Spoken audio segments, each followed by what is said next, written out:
औज़ुबिल्लाहिमिनश्शैतानिर्रजीम बिस्मिल्लाहिर्रहमानिर्रहीम अस्सलाम वालेकुम। Welcome back my YouTube channel दीन दुनिया में खुश आमदीद। दीनी वज़ाइफ इसमें आपको बताती हूँ, दीनी मालूमात इसके बारे में आपको बताती हूँ। तो आज नए टॉपिक के साथ, नए वजीफ़े के साथ, जैसा कि आप सब जानते हैं आज जुम्मा को तो मुबारक का दिन है। जुम्मे का दिन बहुत ही अफजल दिन होता है। इस दिन जितना ज़्यादा दुरूद शरीफ पढ़ा जाए, जितनी ज़्यादा से ज़्यादा इबादत की जाए तो वो उतना ही ज़्यादा सवाब होता है। तमाम दिनों से, हफ्ते के जितने दिन हैं 7 दिनों से अफजल ये दिन है। जुम्मे का दिन सबसे अफजल दिन है। इस दिन तमाम मुरादें कबूल होती हैं, तमाम हाजत कबूल होती हैं। इस दिन जो दुरूद शरीफ पढ़ा जाता है वो हजूर पाक सल्लल्लाहु अलैहि वसल्लम खुद सुनते हैं। तो इस दिन ज़्यादा से ज़्यादा दुरूद शरीफ की तिलावत करनी चाहिए, ज़्यादा से ज़्यादा दुरूद शरीफ पढ़ना चाहिए। और इस दिन में एक ऐसी घड़ी है जिसमें कोई दुआ रद्द नहीं की जाती, तो इस दिन ज़्यादा से ज़्यादा दुआ करनी चाहिए। तो ये अब नहीं जानते कि कौन सी घड़ी है, लेकिन कहा जाता है कि असर के बाद कोई ऐसा वक्त होता है मगरिब तक कि जिसके दरमियान दुआ कबूल होती है। तो ज़्यादा से ज़्यादा इस दिन इबादत करें, दुआ करें, दुरूद शरीफ पढ़ें, हज़ूर पाक सल्लल्लाहु अलैहि वसल्लम पर दुरूद शरीफ पढ़ें और इस्तग़फ़ार ज़्यादा से ज़्यादा किया करें। अपने गुनाहों से ज़्यादा इस्तग़फ़ार करके अपने गुनाहों से माफ़ी मांगें, तौबा करें, अल्लाह को राज़ी करें, अल्लाह को खुश करें, ज़्यादा से ज़्यादा तिलावत करें।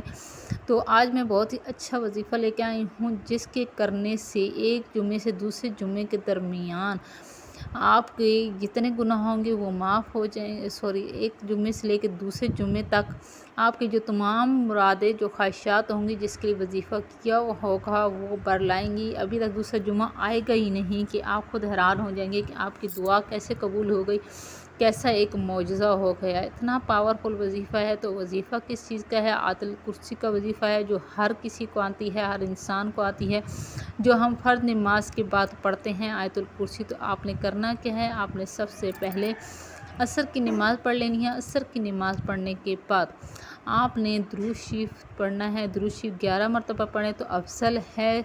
अगर 11 दफ़ा नहीं पढ़ सकते तो 7 दफ़ा पढ़ें, 7 दफ़ा भी नहीं पढ़ सकते तो 3 दफ़ा तो ज़रूर पढ़ना है। दुरूद शरीफ पढ़ने के बाद आपने आयतुल कुर्सी पढ़नी है। आयतुल कुर्सी कितनी बार पढ़नी है? आपने आयतुल कुर्सी अनलिमिटेड पढ़नी है। असर की नमाज़ पढ़ने के बाद, असर की नमाज़ से फ़ारिग होने के बाद मगरिब की नमाज तक, जब तक मगरिब की अज़ान नहीं होती तब तक आप जितना हो सके मुसलसल आपने आयतुल कुर्सी की तिलावत करनी है। अगर आप इतना नहीं कर सकते, आप मुसलसल नहीं पढ़ सकते, किसी बंदिश की वजह से, किसी मसरूफ़ियत की वजह से, किसी भी काम की वजह से अगर आपके पास वक्त नहीं है, आप इतना नहीं पढ़ सकते, अव्वल तो आप ये पढ़ें तो बहुत ज़्यादा बेस्ट है। तो बहुत ज़्यादा ही नफ़े बख्श है, आपकी हर दुआ कबूल होगी, कोई दुआ रद्द नहीं होगी। आप आज़मा कर देख लें, मैंने खुद ब खुद ये वजीफ़ा आज़माया है। अगर आप नहीं इतना पढ़ सकते तो आपने 70 मरतबा असर से लेके मगरिब की अज़ान के दरमियान आपने 70 मरतबा पढ़ना है। अगर आप 70 मरतबा भी नहीं पढ़ सकते तो ओनली आपने 7 दफ़ा पढ़ना है। उसके बाद फिर आपने दुरूद शरीफ पढ़ना है 3 दफ़ा, 7 दफ़ा या 11 दफ़ा। अव्वल में अगर आपने 7 दफ़ा पढ़ा है तो फर्स्ट में, लास्ट में भी आपने 7 दफ़ा पढ़ना है।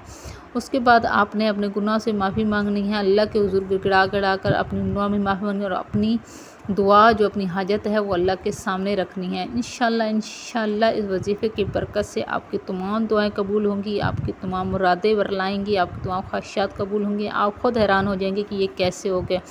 आपके तमाम कर्ज़े ख़त्म हो जाएंगे। कोई भी ख्वाहिश, कोई भी दुआ, कोई भी जो नामुमकिन आपको नज़र आती हो, जो आप नहीं कर सकते, तो इंशाअल्लाह इस वजीफ़े की बरकत से जल्द अज जल्द पढ़ लाएगी। अभी तक दूसरा जुम्मा आएगा ही नहीं और आपकी तमाम दुआएं कबूल होंगी, लेकिन उसके लिए नमाज की पाबंदी, गुनाह से इस्तग़फ़ार ज़रूरी है, अल्लाह से रुजू करना ज़रूरी है। उम्मीद करती हूँ आपको आज की वीडियो पसंद आएगी। वीडियो पसंद है प्लीज़